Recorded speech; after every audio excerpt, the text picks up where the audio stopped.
E vamos lá para leitura de mais uma das partes desse livro, que é As Armas da Persuasão. Desde já, se inscreva no canal, deixa o seu like e acompanhe essa saga da leitura completa desse livro, que já está chegando na metade para o final. E sem mais delongas, vamos lá. Imitador criminoso. 5 minutos antes do início das aulas, em 20 de maio de 1999, o menino de 15 anos, Thomas TJ Solon, abriu fogo contra seus colegas de turma, acertando 6 deles antes de ser detido por um professor heróico. Ao lutarmos para compreender as causas subjacentes, precisamos reconhecer o efeito da publicidade em torno de uma sequência de incidentes semelhantes no ano anterior. Primeiro em Jonesboro, Arkansas, depois em Springfield, Oregon, mais tarde em Littleton, Colorado.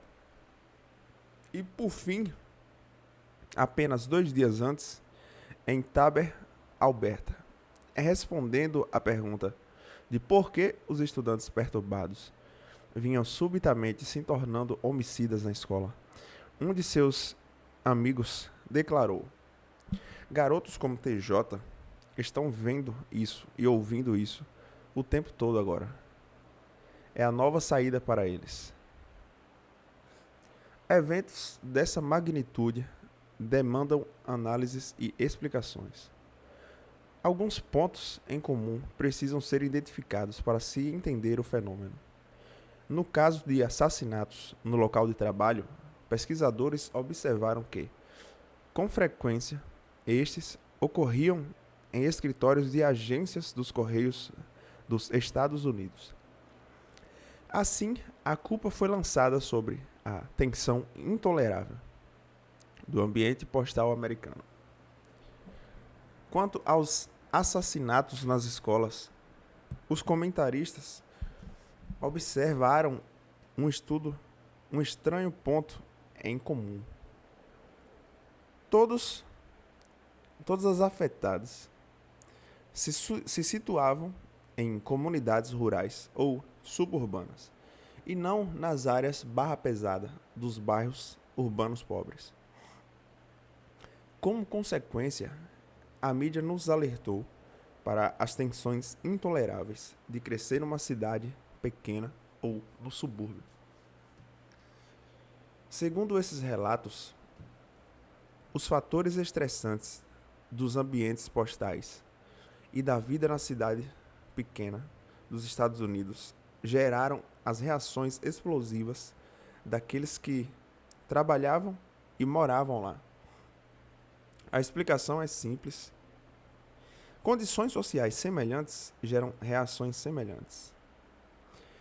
Mas você e eu já trilhamos a estrada das condições sociais similares, antes tentando entender os padrões irregulares de mortes. Lembra como Phillips, 1989, cogitou a possibilidade de que um conjunto de condições sociais comuns em um ambiente específico pudesse explicar um surto de suicídios? Não foi a explicação satisfatória para os suicídios e tampouco acho que o seja para as chacinas. Vejamos se conseguimos localizar uma alternativa melhor, tentando primeiro recuperar o contato com a realidade e analisando as tensões intoleráveis de trabalhar nos correios ou de viver nas áreas rurais suburbanas dos Estados Unidos. Seriam estas piores que o trabalho nas minas de carvão ou que a vida nos bairros pobres dominados por gangues? Claro que os ambientes onde os homicídios em massa ocorreram possuem suas tensões, mas não pareciam mais estressantes, pelo contrário, do que muitos outros ambientes onde esse incidente onde esses incidentes não ocorreram. Não, a teoria das condições sociais similares não oferece uma explicação plausível. Então, onde está a explicação? Eu apontaria direto para o princípio da aprovação social, segundo o qual as pessoas, principalmente quando inseguras, seguem a liderança de outras semelhantes. Quem é mais semelhante a um funcionário dos Correios insatisfeito do que outro funcionário dos Correios insatisfeito? E quem é mais semelhante a adolescentes americanos problemáticos de cidades pequenas do que outros adolescentes americanos problemáticos de cidades pequenas? Uma constante lamentável da vida moderna é que muitas pessoas vivem suas vidas sob sofrimento psicológico. A forma como lidam com isso depende de uma série de fatores. Um dos estudos é o reconhecimento de como outras pessoas semelhantes enfrentam a mesma situação. Como vimos nos dados de Phillips, um suicídio altamente divulgado desencadeia suicídios imitativos em indivíduos semelhantes. Acredito que o mesmo se aplique a assassinatos em massa amplamente divulgados. Como ocorre com os casos de suicídio, os executivos da mídia precisam refletir sobre como e com que destaque devem apresentar notícias de chacinas. Estas notícias, além de impressionantes, surpreendentes e interessantes, são maléficas. Jonestown. Pesquisas como a de Phillips nos ajudam a entender a influência assombrosa do comportamento de pessoas semelhantes. Uma vez reconhecida a intensidade dessa força, torna-se possível entender, talvez, o mais espetacular ato de persuasão de nossa era: os suicídios em massa em Jonestown, na Guiana. Alguns aspectos cruciais da tragédia merecem uma análise. O Templo do Povo era uma organização em forma de seita, sediado em São Francisco, que atraía seus adeptos dentre os pobres da cidade. Em 1977, o reverendo Jim Jones, sem dúvida o líder político, social e espiritual do grupo, transferiu-se para um povoado na selva da Guiana, levando maior parte de seus seguidores. Ali o templo do povo existiu em relativa obscuridade até 18 de novembro de 1978, quando o congressista Leo R. Ryan, da Califórnia, que viajara à Guiana para investigar a seita. 3 membros do seu grupo investigativo e um desertor da seita foram assassinados ao tentarem deixar Jonestown de avião.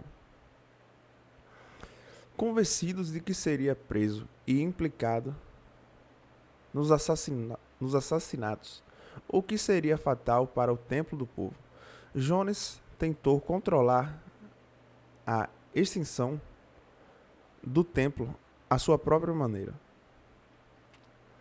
Ele reuniu a comunidade inteira à sua volta e emitiu um apelo para que todos morressem em um ato unificado de autodestruição.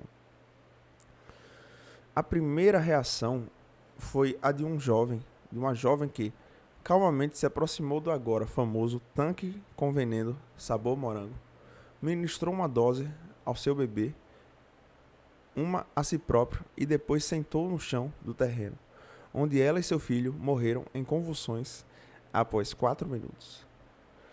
Outros logo a imitaram. Embora poucos moradores de Jonestown tenham escapado e alguns tenham supostamente resistido, os sobreviventes alegam que a maioria das 910 pessoas que morreram o fizeram de forma ordeira e espontânea. As notícias do acontecimento chocaram o mundo. Os meios de comunicação e os jornais forneceram um bombardeio de reportagem, atualizações e análises. Durante dias, aquele foi o tema predominante nas conversas. Quantos mortos já encontraram até agora? Um sujeito que fugiu contou que bebiam veneno como se estivessem hipnotizados. Afinal, por que foram se meter naquele buraco? Não dá para acreditar. Qual foi o motivo? Qual foi o motivo? Eis a questão. Como explicar esses atos incompreensíveis de submissão? Diversas explicações têm sido oferecidas. Algumas enfocam o carisma de Jim Jones, um homem que foi adorado como um salvador, tratado como um imperador e recebeu a mesma confiança que um pai. Outras explicações apontaram para o tipo de pessoas atraídas para o templo do povo. Eram, em sua maioria, indivíduos pobres e sem instrução, dispostos a abrir mão da liberdade de pensamento em ação em troca da segurança de um lugar onde todas as decisões seriam tomadas para eles por outra pessoa. Ainda outras explicações enfatizaram o aspecto religioso do templo do povo. Outra, onde a fé cega no líder da seita era a questão mais prioritária. Sem dúvidas, cada um desses aspectos de Jonestown tem um mérito como explicações de acontecimentos, mas não julgo suficiente. Afinal, o mundo está repleto de seitas cheias de pessoas dependentes, lideradas por figuras carismáticas. Além disso, essa combinação de circunstâncias sempre foi comum no passado. No entanto, dificilmente encontramos entre esses grupos sinais de um evento que se aproxime do incidente de Jonestown. Deve haver algo mais que tenha sido crucial. Uma pergunta bastante reveladora nos dá uma pista que a comunidade tivesse permanecido em São Francisco. Se a comunidade tivesse permanecido em São Francisco, a ordem de suicídio do reverendo Jones teria sido obedecida? Trata-se de uma indagação muito especulativa, mas o especialista mais familiarizado com o templo do povo não teve dúvidas quanto à resposta. O Dr. Louis Jolion West, na época presidente da cadeira de Psiquiatria e Ciências Biocomportamentais da Universidade da Califórnia e diretor da Universidade de Neuropsiquiatria da instituição, era um dos especialistas em seitas que observaram o Templo do Povo por 8 anos antes das mortes de Jonestown. Quando entrevistado logo após a tragédia, fez uma afirmação que me pareceu extraordinariamente esclarecedora. Isso não teria acontecido na Califórnia, mas eles viviam totalmente alienados do resto do mundo, no meio da selva de um país hostil. Embora se perdesse no emaranhado de comentários após a tragédia, a observação de West, junto com o que sabemos sobre o princípio da aprovação social, me parece de suma importância para uma compreensão satisfatória dos suicídios dóceis. Na minha opinião, o ato individual na história do Templo do Povo que mais contribuiu para o consentimento impensado dos membros naquele dia ocorreu um ano antes, com a transferência do grupo para um país cheio de florestas, com costumes e povos estranhos. Se formos acreditar nos relatos sobre o gênio malévolo de Jim Jones, ele percebeu plenamente o impacto psicológico maciço que a transferência exercia sobre seus seguidores. De repente, eles se encontraram no local sobre o qual nada conheciam. A América do Sul e as florestas tropicais da Guiana, em especial, eram diferentes de tudo o que já haviam experimentado em São Francisco. O ambiente, tanto físico quanto social, onde eram lançados, deve ter parecido terrivelmente incerto. Então, de novo sugere a incerteza, auxiliar indispensavelmente o princípio da aprovação social. Já vimos que, quando as pessoas se sentem inseguras, procuram orientar as próprias ações pelas ações dos outros. No ambiente estranho da Guiana, os membros do templo estavam bastante predispostos a seguir uma liderança. Como também vimos, para ser cegamente seguido, esse líder precisa ser semelhante aos seguidores. É nisto que está a terrível genialidade da estratégia de deslocamento do reverendo Jones. Num país como a Guiana, os únicos semelhantes para os moradores de Jonestown eram as pessoas da própria Jonestown. O que era adequado para um membro da comunidade era determinado num grau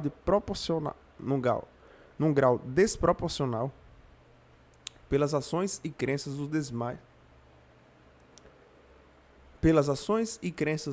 dos demais membros da comunidade, influenciados fortemente por Jones.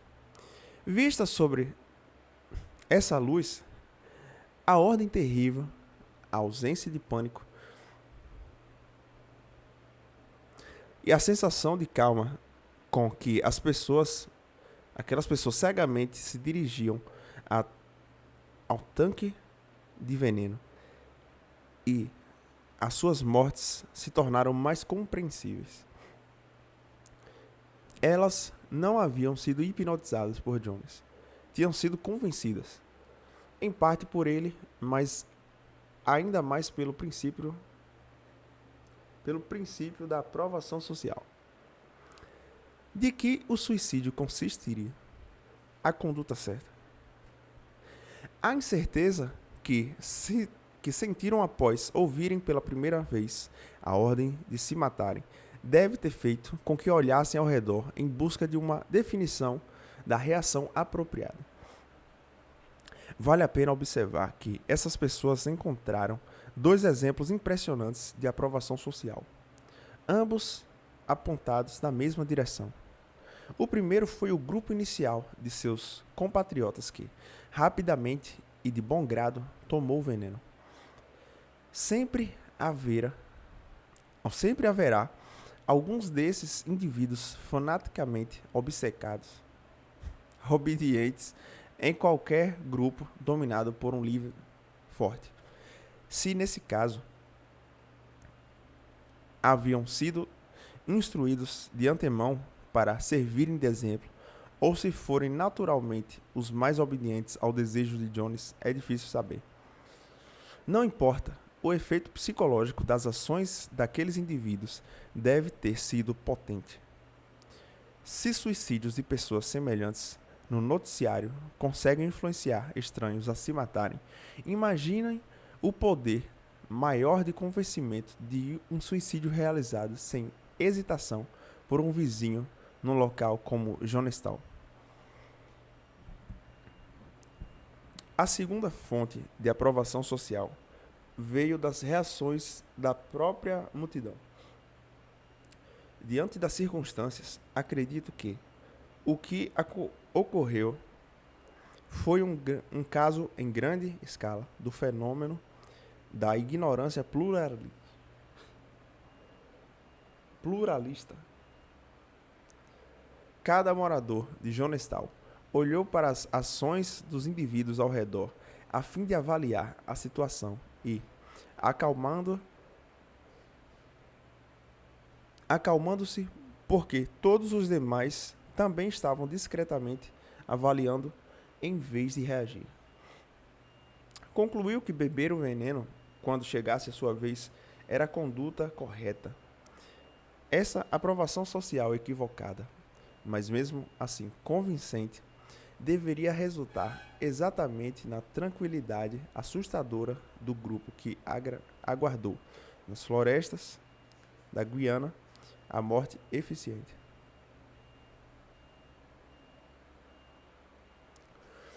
Do meu ponto de vista, a maioria das tentativas de analisar o incidente de Jonestown tem enfoque tem, enfo- tem, enfo- tem enfocado demais as qualidades pessoais de Jim Jones, ainda que fosse um homem de raro dinamismo. O poder que ele exercia me parece se originar menos do seu estilo pessoal notável do que de sua compreensão de princípios psicológicos fundamentais. Sua verdadeira genialidade como líder foi a percepção das imitações, da liderança individual. Nenhum líder é capaz de persuadir regularmente e sem ajuda todos os membros do grupo, mas um líder poderoso pode esperar persuadir boa parte deles. Depois, a informação de que um número substancial de indivíduos se convenceu pôde, por si só, convencer o restante. Desse modo, os líderes mais influentes são aqueles que sabem como organizar as condições do grupo de modo a permitir que o princípio da aprovação social funcione a seu favor. É nisso que Jones parecia ter se inspirado. Seu golpe de mestre foi a decisão de transferir a comunidade do Templo do Povo da urbana São Francisco para os confins da América do Sul equatorial, onde as condições de incertezas e semelhanças exclusiva mobilizaram o princípio da aprovação social em seu benefício como talvez em nenhum outro lugar. Ali, um povoado de 1.000 pessoas, grande demais para ser dominado pela força da personalidade de um só homem, poderia ser transformado de um grupo de adeptos em um rebanho. Como os funcionários de matadouros já sabem, a mentalidade de um rebanho torna fácil controlá-los.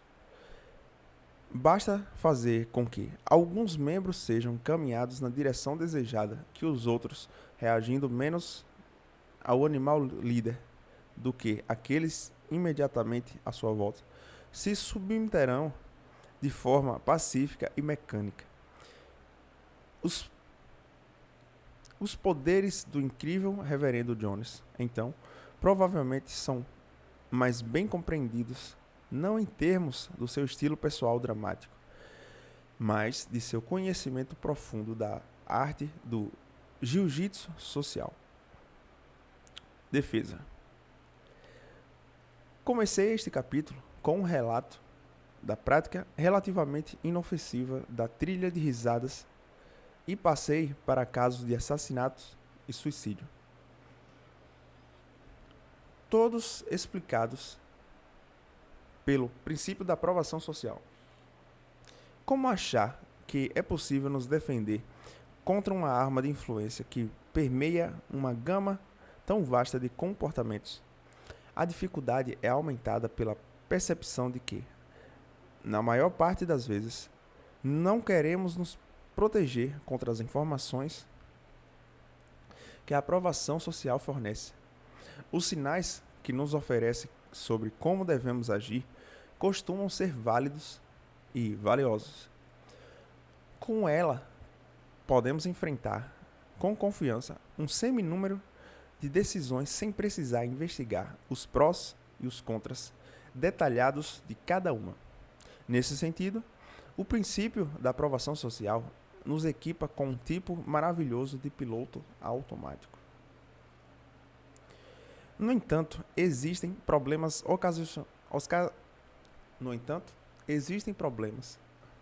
ocasionais, mas reais, com os pilotos automáticos. Eles aparecem sempre que a informação de voo embutida no mecanismo de controle estão erradas. Nesse caso, sermos desviados do rumo. Dependendo do tamanho do erro, as consequências poderão ser graves. Mas, como o piloto automático fornecido pelo princípio da aprovação social costuma ser o mais aliado do que o inimigo, não podemos simplesmente desligá-lo. Enfrentamos assim o clássico problema: como fazer o uso de um equipamento que ao mesmo tempo nos beneficia e coloca em risco? Felizmente, existe uma saída. Como as desvantagens do piloto automático surgem, sobretudo, quando dados incorretos foram inseridos no sistema de controle, nossa melhor defesa contra elas é reconhecer quando os dados estão errados. Se pudermos nos tornar sensíveis a situações em que o piloto automático da aprovação social está funcionando com informações inexatas, será possível desligar o mecanismo e assumir o controle quando preciso. Sabotagem. Existem dois tipos de situações em que dados incorretos levam o princípio da aprovação social a nos dar maus conselhos. O primeiro ocorre quando ela é falsificada de propósito. Invariavelmente, essas situações são forjadas por exploradores visando criar a impressão, a realidade pouca importa, de que uma multidão está se comportando da forma como eles querem que nos comportemos. O riso enlatado dos humorísticos da TV é uma variedade desse tipo de dado falsificado. Mas existem muito mais, e grande parte das falsificações é impressionantemente óbvia. Reações enlatadas não são exclusivas da mídia eletrônica, nem mesmo da era eletrônica. Na verdade, a exploração violenta do princípio da aprovação social pode remontar à época da grande ópera, uma das formas de arte mais veneráveis. Trata-se do fenômeno denominado claque, que teria sido criado em 1820 por dois frequentadores da Ópera de Paris, chamando Salton e Pochet. Só que os homens eram mais do que apreciadores de ópera. Eram negociantes cujo produto era o aplauso. Organizando-se sob o título L'assurance de succès dramatiques, garantia de sucessos dramáticos, alugavam a si e aos seus empregados, aos cantores e diretores de ópera que desejavam se certificar de uma reação positiva do público. Salton e Pochet foram tão eficazes em estimular uma reação genuína do público com seus atos forjados que, em pouco tempo, os claques, geralmente consistindo em um líder, chefe de claque, e diversos claquers individuais, se tornaram uma condição consagrada e persistente do mundo da ópera. Como observa o historiador da música Robert Sabin, em 1830, a claque era uma instituição estabelecida, arrecadando de dia, aplaudindo de noite, tudo de forma aberta e honesta. Mas é bem provável que, se Salton nem seu aliado, Pochet, tivesse uma ideia da extensão com que o seu sistema de aplausos pagos seria adotado e aplicado onde quer que a ópera fosse cantada.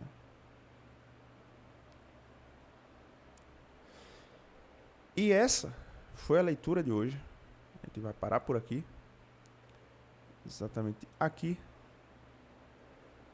E desde já eu lhe convido a conhecer todo o nosso projeto Crescente Constante, acessando o canal Crescente Constante E também o blog crescenteconstante.com, onde você vai encontrar diversos artigos no blog e vídeos em nosso canal com muitos temas do universo do desenvolvimento pessoal que com certeza vão ser muito úteis para você. E se inscreva nesse canal para continuar comigo essa saga desse livro. E até o próximo vídeo.